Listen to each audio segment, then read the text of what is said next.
Hola a todos, muy bienvenidos a este espacio de la Orquesta Sinfónica Nacional de Colombia que se llama La Sinfónica está contigo. Hoy tenemos un invitado súper especial, una verdadera estrella del contrabajo a nivel mundial. Es el maestro Jeff Bradetich, quien es uno de los artistas más prominentes de la actualidad, un contrabajista que todavía está con mucho para dar para el mundo del contrabajo y es considerado realmente todo un embajador de esta materia en el mundo entero. Él es profesor regente de la Cátedra de Contrabajo de la Universidad de North Texas. Él es solista internacional, investigador.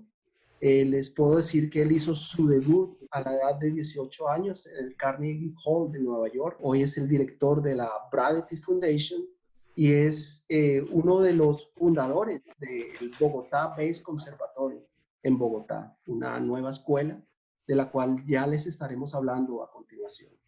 Nosotros estamos muy emocionados, yo estoy muy emocionado de presentar hoy al maestro Jeff Bradetich entre nosotros. Es realmente un placer tenerlo acá. Mr. Bradetich, you are very welcome to this space of the Colombian National Symphony Orchestra in its Facebook page called La Sinfónica está contigo. How are you, Mr. Bradetich? I'm doing very well. I survived the summer in Texas. This is the first time I've ever been in Texas the entire summer. And I survived, and we're ready to start school tomorrow. Well, a lot of questions about how it's going to work with the COVID and everything, but yes, but I'm very glad you be here. Take your time to give us this interview. So, well, we know very well about Jeff Bradetich, the soloist, the teacher, the performer, but I'm wondering who is Jeff Bradetich as an individual. You know, please, I want you to tell us about something about Mr. Bradetich that we don't know. Okay. Well, I have 4 children and 2 boys and 2 girls. The girls were twins, and one of those twins was just married this summer. She had planned a big wedding, and we had to cut it down to just friends and family. But it was outdoors in 40-degree summer heat in the middle of July in the middle of Texas. But it was a very special event, and so she's going on to study her doctorate in psychology now. And my oldest son is currently in a doctoral program in psychology as well. So I'm not sure what it is that 2 of my children turned out to be in the psychology field, but I suppose it has a lot to do with music and performance and personal understanding and expression. My other 2 children, one is a modern dancer, Abby. She lives in North Carolina and does very well in graphic arts as well as modern dance. And my second son plays electric bass and upright bass as well. And he's one of the leading bass players in all of China, actually. And he plays everything from jazz to the most pop, rock, modern music. And I play everything from Baroque music all the way up to jazz. So we kind of cover together the whole spectrum. But he's doing exceedingly well in China and playing for all these pop stars and 50,000 people in the audience. But he has been stuck here in the United States since February when they closed the borders, and he is not allowed to go back yet. But one thing that I'd like to say about this whole experience that we've all been sharing internationally about the COVID-19 virus is there's been at least one good thing about it, and that's that I've been able to spend much more time this summer with my children, who are now all grown. And that's something that doesn't happen very often in most lives, in most families, because when the children grow up and they go out, they're so busy in their own lives that you only visit for 2 or 3 days at a time. But here I've had the whole summer to get to know my children at a middle age, young adult age. And that's really been very special. Thank you, Mr. Bradetich. Well, talking about your playing, I have noticed that you play in a very relaxed way. Besides the musical aspect, do you have another way to prepare yourself for a recital? I mean, spiritually, emotionally, well, whatever you want to share us. Yes, it becomes the preparation for a performance becomes a very personal thing, what you like to do. You see baseball players, they always go through this routine of, before they swing the bat every single time or before they throw the ball every single time. I think that's crazy. But establishing a routine of taking a nap, practicing a little bit during the day, mentally studying the music, that's what I like to do on the day of a performance, is just go over the music in my mind so that it's really fresh as soon as I come to the concert. And then I like to get to the concert only about 45 minutes ahead of time and warm up for maybe 20 minutes and not more than that, because what happens so often, especially with younger people, before they understand this, is that they give the performance in the practice room the day of the concert, before the concert. Mm-hmm. And you want to save your emotion and your energy and really put it on the stage and not expend that energy and give your best playing before you go on the stage. So instead of playing the pieces and everything, I'll do more just some basic scales and intonation practice and tone quality production, so that all of those aspects of playing are ready to go. They're right on the edge. And then when you step on stage, you can focus on the music and being expressive and sharing your emotions with the audience. Yes, I wonder if you have a source of inspiration to play. A source of inspiration? Inspiration, yeah. Well,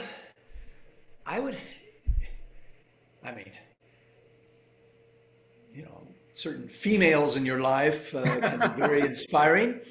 Yeah. And that's been the way it is for many male artists over the years, and vice versa for female artists, I'm sure.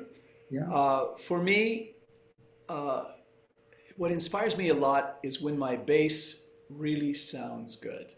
There's some days, when you play your instrument and you think this doesn't sound right. I know. And then there's other days when you play it and it sounds like $1 million. And it's that type of sound and that type of response that the instrument gives you, that when it feels that way, I feel like I can do anything. It's very inspiring and instills confidence and gives you something in the performance to share, obviously, with the audience. Yeah. So that's inspiring to me. I think the other thing that's most inspiring is trying to think of the performance as a gift, and you are giving that gift. Think about the last time you maybe you made something, sewed something, or built something and gave it to a person as a gift, something mm-hmm. very special that came from you. You feel probably better than they do about giving the gift, because it's very personal. It means something to you as well as the person you're giving it to. I think that's the way performances can be and should be, is that I have worked very hard to prepare this performance. Now I want to share it with you. This is my gift. And when I think that way, I find it's very inspiring to do my best. Yeah. How do you go about handling stage fright? That's always a good question. Everybody gets nervous. Don't let anybody tell you that they never get nervous. Oh, I never get nervous. No, they're not being truthful. We all get nervous. Our hands sweat. Our heart goes faster. And the reason that happens is because we care. We care about how well we're going to play, and that we represent ourselves and our family and our orchestra and our teachers and our training. There's a lot of people involved in this process. So when it matters to you, when it's important to you, you always get nervous. So when we go and play solo, there's a number of things going on. One is bass players don't do it as much as other instruments. So when we do it, we're not as familiar with it, but that's changing as bass players become more common as soloists on the stage. But there's really two factors to helping with the nerves. One is preparation. Mm-hmm. If you're as prepared as you can be, and you know that you can play those notes, and you know you can make that shift, and you know what you want to say with the music, that type of preparation gives you all sorts of confidence. Even if you're nervous, you can still put that to good use. And then the other is experience. Like anything in life, if you've never done it before, you're probably pretty nervous and not sure that you can do it. But if you've done it 100 times, the next one is, you've already done this. You know how to do this. You can do it. And therefore, the confidence and the experience begins to play a big part. That's why the very first performance of any piece for you is going to probably be the worst one. Okay. And in fact, there were some really famous concert artists on the piano that said that they would give 12 preview concerts before they ever gave an important concert, so that they practiced performing what they're doing. And that's the key, I think, to successful performance, is practicing it in the practice room, but then also invite in 2 or 3 people to hear you play. Go play for the women's club, or go play for the children at schools. Things like this, so that are not high pressure performance opportunities. And then you gain that experience, and you've done it once, you've done it twice, you've done it 3 times, then it makes that next time so much easier. Yes. So those are the 2 practical things. The third category would probably be mental. Mm-hmm. But again, if you're prepared, you're going to be more confident. If you're experienced, you're going to be more confident. So the mental plays into the physical, obviously. But not being on your cell phone 5 minutes before you start a performance is probably a good idea. And really focusing mentally on what the task is that you want to do. Okay, thanks. So can you describe your profession in 3 words? Mm. 3 words. 3 words? Yeah. Which part of the profession? Your job as a double bass player, for example, discipline, effort, whatever. 3 words.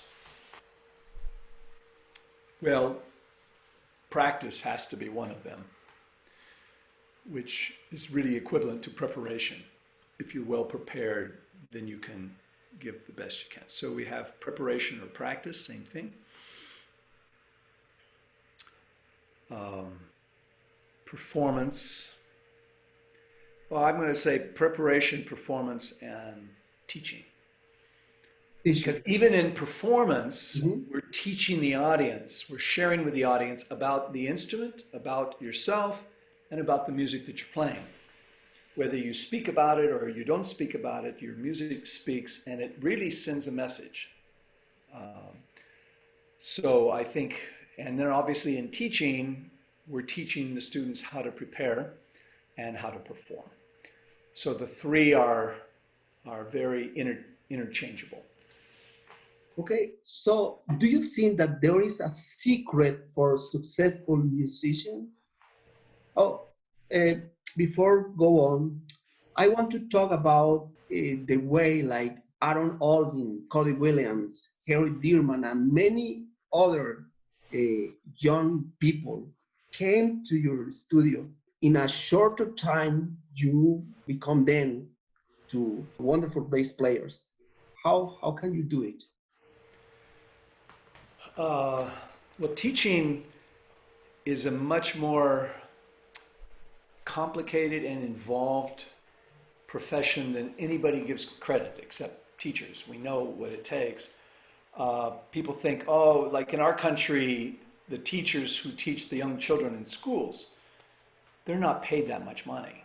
And yet their job is much more complicated than, even a computer specialist. And so you have to obviously know the facts and the skills and how to teach those things. So that's one side of the equation. But the other side that I think is just as important is the personal side, where you, as a teacher, you need to understand that each individual is different and they work differently, both physically and mentally. They have different learning methods. Some people are real tactile, they feel things really well. Others are very oral, others are visual, and then the fourth method of learning is what we call intuitive. So it's important to understand where the student's coming from.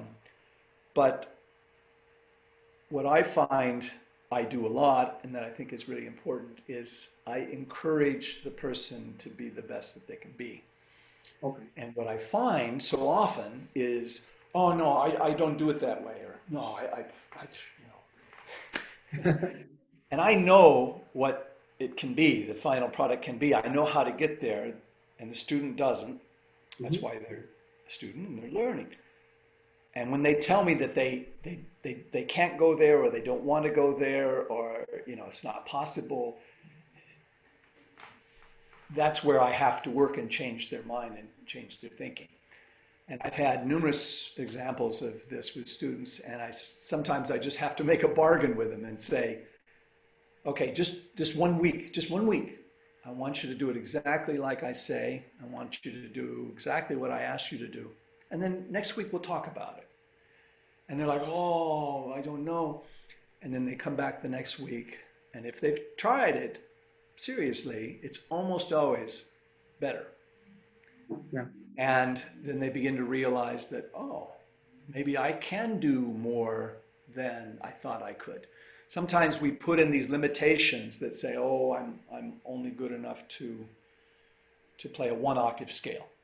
No, of course not. You have the potential to do 2 octaves and 3 octaves and 4 octaves. We have to have a method for getting there. But part of it is breaking down the mental barrier, both of self-imposed limitations that the student puts, and building the confidence so that they can blossom as individuals. Okay. Well, can you recommend us an effective way to practice? You know, this space is for many musicians who follow symphony orchestra. So maybe can you give us some recommendation or suggestion how to study? Let me start philosophically, and I have you've seen it in my book, I have a page that has a graph for how to progress, how to get better. And on that graph, it has time on the bottom, and over here is improvement, how to get better. And the method to that is 2 things. One is you have to have proper mechanics. In other words, the skills working in the most efficient way possible. And you have to have practice methods. And if you have those 2 things, at the beginning, you're not going to improve like this. You're going to improve like this.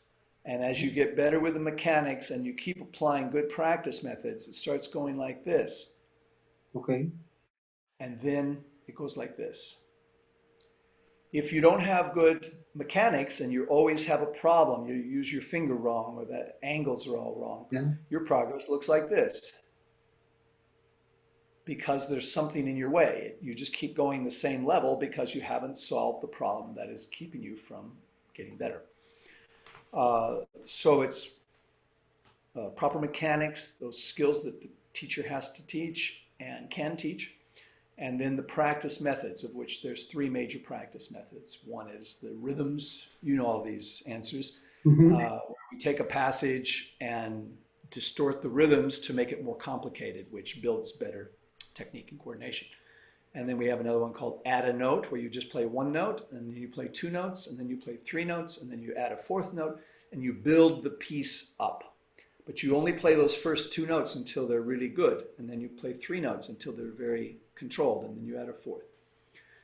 And the 3rd major practice method is, well, especially on string playing, is what we call multiple strokes, where you take a passage that has ba-da-da-da-da-da-da-da in it, and you work just on the bow stroke now and not on the left hand, going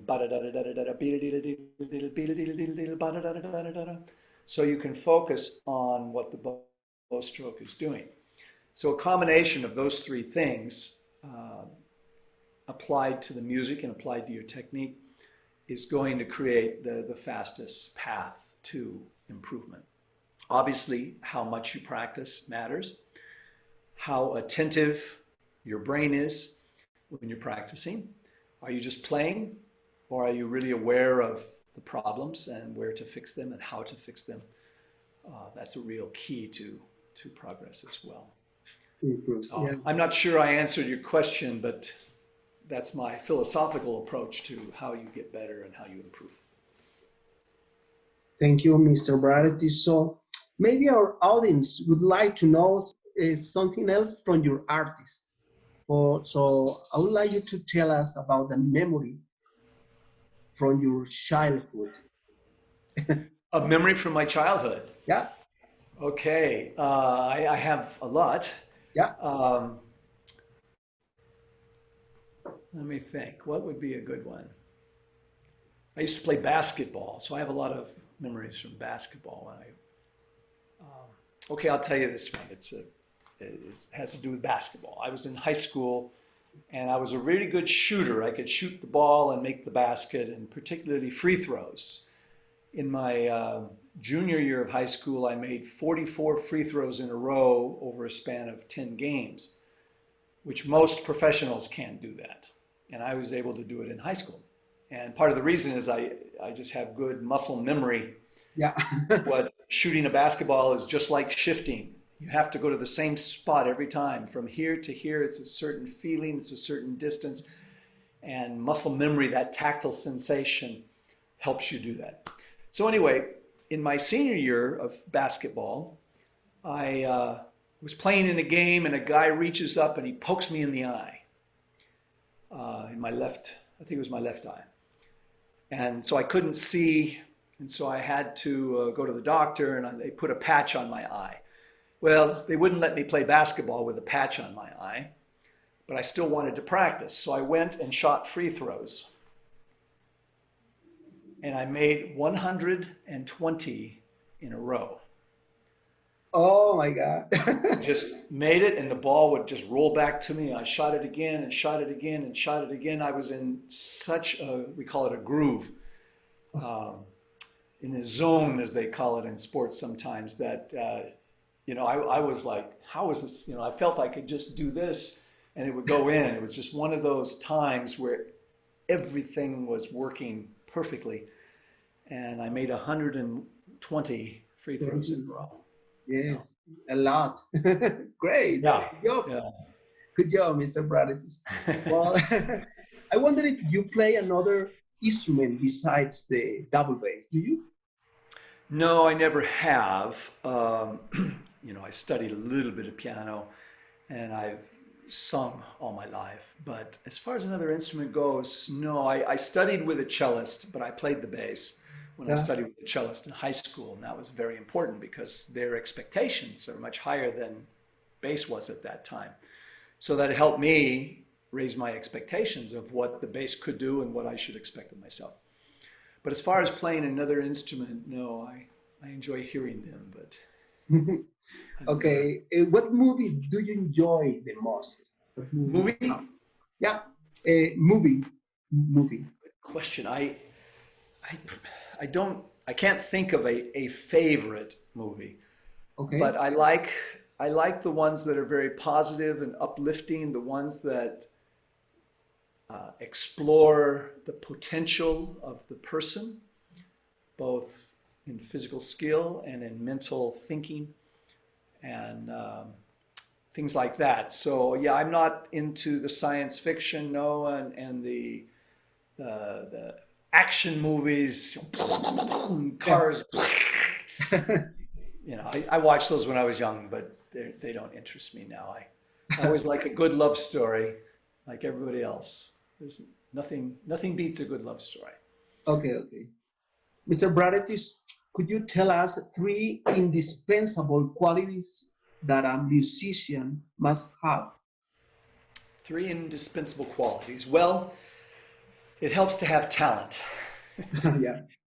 And some people, have talent in certain areas, but maybe not the instrument they're playing, or maybe not music. Maybe their ears aren't good enough, that type of thing. So you have to have the basic talent.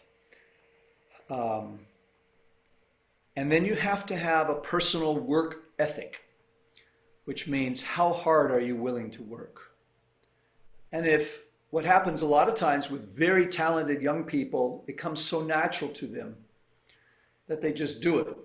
They don't practice that much. Whereas the rest of us, we have to practice those 10,000 hours to get to a top level. But if they don't have the work ethic, they'll go to here and they'll never go any further because they're not developing their skill. It's the same thing in sports. You see these incredibly gifted young people, and as soon as maybe they get to the pros and they get that first giant paycheck, then they stop trying because they Yeah. their work ethic was only to get to here and make some money, and then being as good as they could be didn't happen. Okay, and then, so talent, work ethic, and the third one's hard. I would say it's tied between having something to say, that I have a message, when I play this note, I'm saying it in a way that is emotional and expressive. I'm not just playing the note.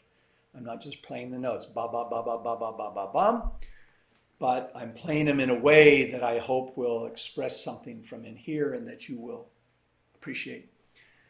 And the other half of that question is probably enjoying what you're doing.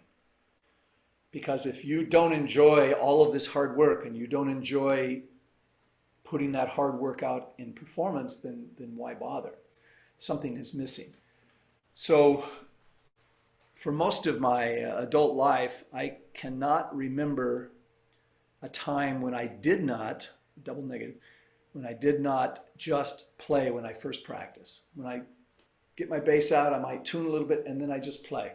Anything comes to mind, a scale pattern, a shift, a piece of music, something I've been working on. I just play for fun. Because if I'm not enjoying it, how can I expect you to enjoy what I'm doing? So I would say that's part of that third part of the equation. Very good question. Difficult question. Okay. What is my mistake that a musician cannot make? Not showing up. Yes. You think that we sit here and that we just wait for the phone to ring. Oh, yeah, I can play the gig. Well, the phone doesn't ring if you don't show up. Yes. So if you are hired to play a gig or with an orchestra or a teaching position and you don't show up, or you show up late, that sends a very strong message that you don't care. And there's a lot of other people that do care, and they're going to be there early, they'll be on time, they'll be prepared. And if you violate that, you won't last long in our profession. It just won't happen. Yes. So in my personal opinion, you have achieved whatever a double bass player would strive to achieve. So for me, in my opinion, you are done. So I wonder if you are looking for something else in your career as a double bass player? That's a very good question, Roberto. And one of the big challenges now, when I was young, let me start again. When I was young, I was exploring what the bass could do. I was trying to help take the bass to the next level, exploring new techniques, exploring new repertoire, exploring new techniques with the bow and smoother bow changes and more beautiful sound and all these types of things, and trying to push, taking the instrument as far as I can go. Now, as I've gotten older, you see this new generation coming along, and they're doing things that I couldn't do when I was young because it wasn't known how to do it. I had to figure it out or learn it and then teach it. And over these years, it continues to to grow. So for me personally, two things. One is the COVID-19 has actually been good for one thing, in that I've finally had time to take old recordings that I made but have only sat in my computer and edit them and start putting them out on YouTube, including the Bloch Shlomo. And I've just finished the Brahms Second Cello Sonata, which is a fabulous piece and quite difficult on the bass. But these are things that haven't been done on the bass, or very rarely. And so I'm still in that way trying to push the envelope of repertoire. I commissioned 3 new pieces for me that are being written right now in a variety of styles. And I've edited a whole new book of 12 solos, lyrical solos. And I've re-edited my first Bach suite, which will be available soon. So I've had time to do those things. It's been really great. But as far as performing goes, just between you and me and those who are listening, I've started to develop a problem in my left hand, and it's something that I'm not sure there's a cure for. So far, nobody knows of any. And a lot of musicians suffer from it. It's called focal dystonia. Focal dystonia. And for some people, it means their fingers can't move. They have to move them like this. I'm so sorry. For me, it's more of a shaking motion. When I get to a certain place on the bass, I can't stop shaking. And so I can't play like I used to, and I don't want to perform if I'm not able to play on a pretty high level. So I still practice. I'm practicing these new pieces that are written for me, and I'm trying to work on this problem to see if I can somehow overcome it. But yeah, so I've pretty much had to, been forced to retire from the stage. And especially over this last year. You heard me a year ago. It wasn't my best, but it was still pretty good. And now it's going that way. So,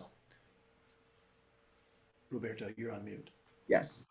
Okay. I wonder if you were not a musician, what would you be?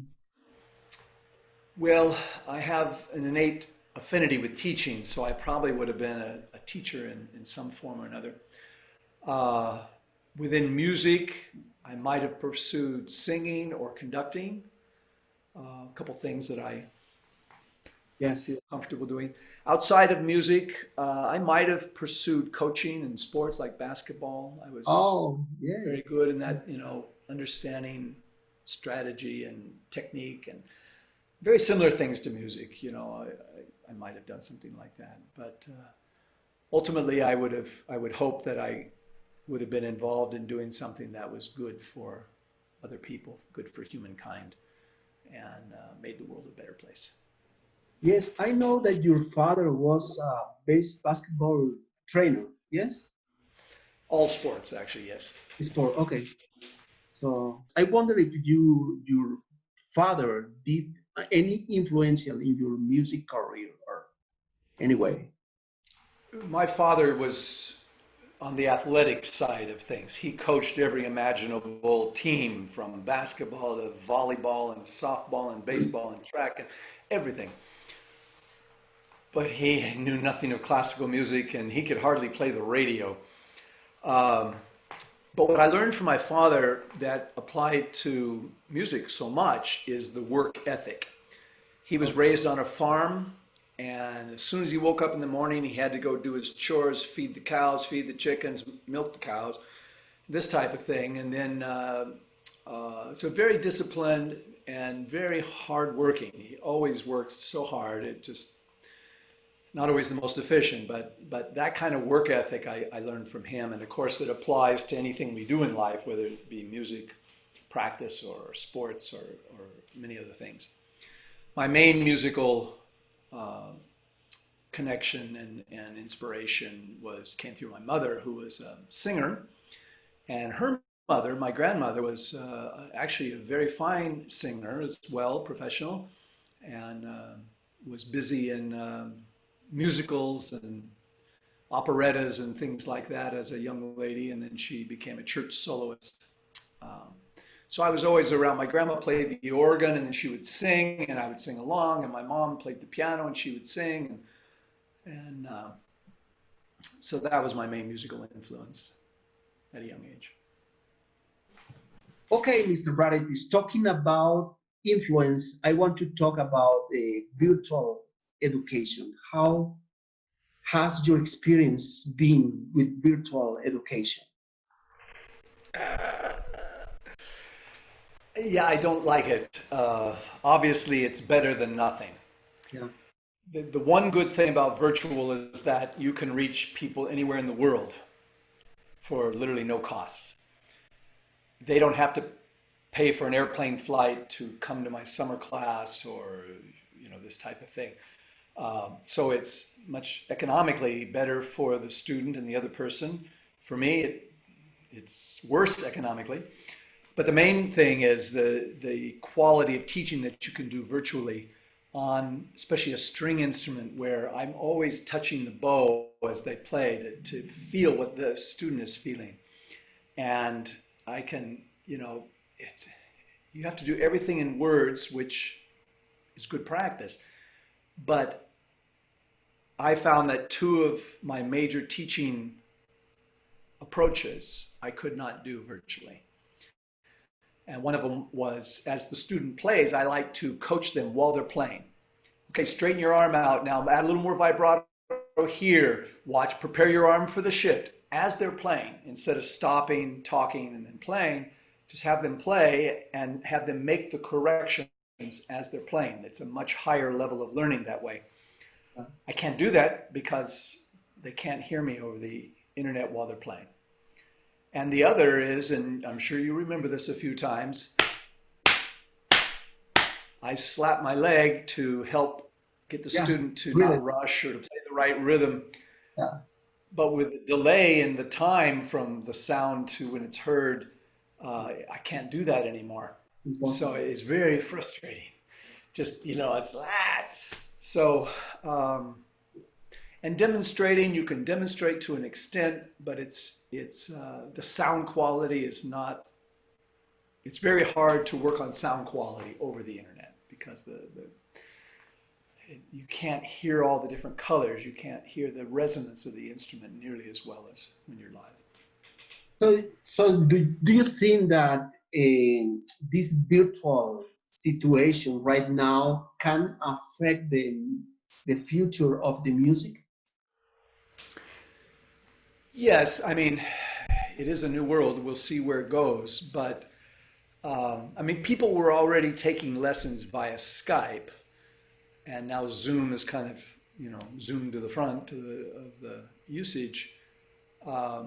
So in some ways, that's good. Like this last year, I did my Elite Soloist program, which I've done now for 15 years in a row. And I only accept 5 students. I've accepted some from Colombia and Croatia.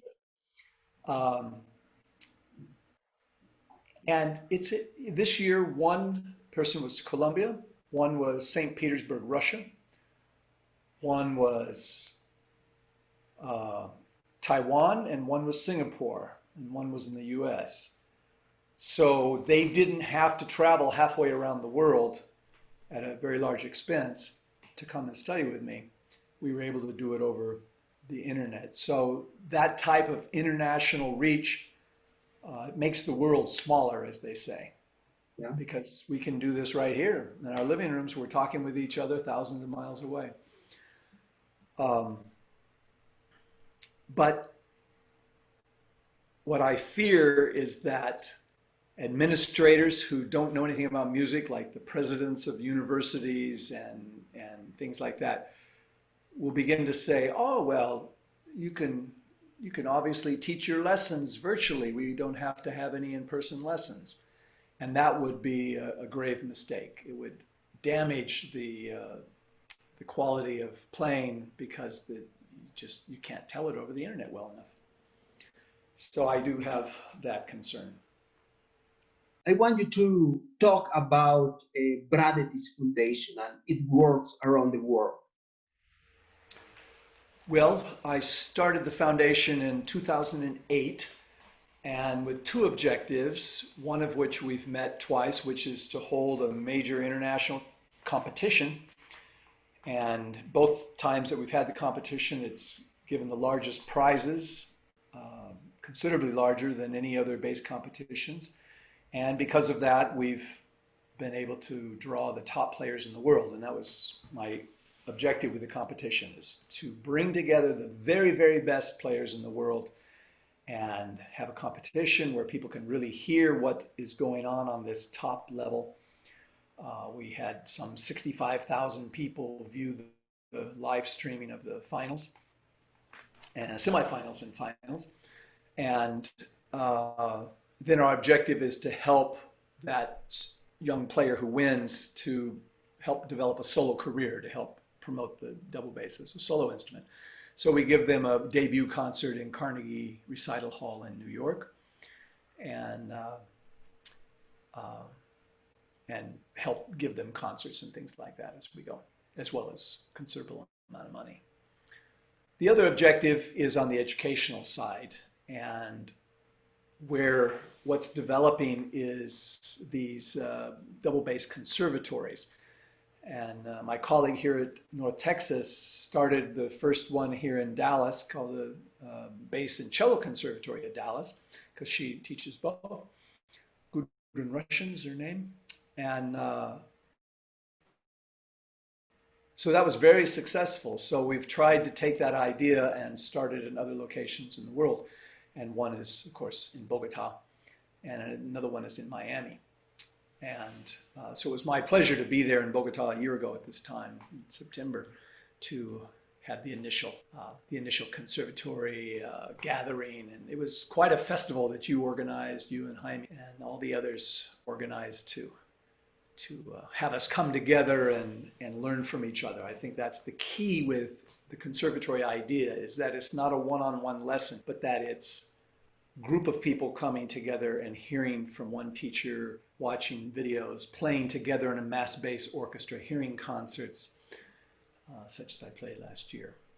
There you go, you can see. Yes, I would like you to talk about Bogota-Based Conservatories. It's a brand new way of and a model of music educational that has been very nice for Colombian bass players. So talk us about it, please, Mr. Bradetich.